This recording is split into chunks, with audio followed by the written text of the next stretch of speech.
Rhythm and repetition ಅಂತ ಹೇಳ್ಬಿಟ್ಟು repetition ಆಗಿರುತ್ತೆ.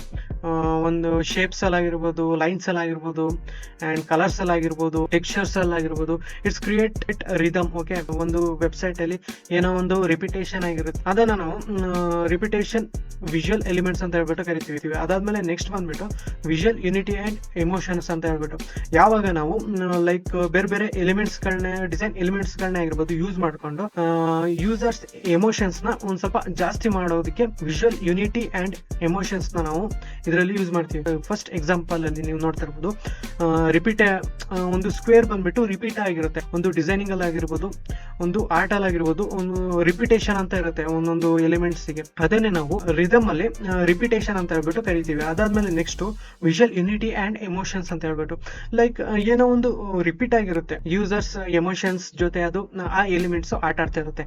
ಓಕೆನಾ, ಅದು ಪಾಸಿಟಿವ್ ಆಗಿ ಆಟ ಆಡ್ತಾ ಇರುತ್ತೆ.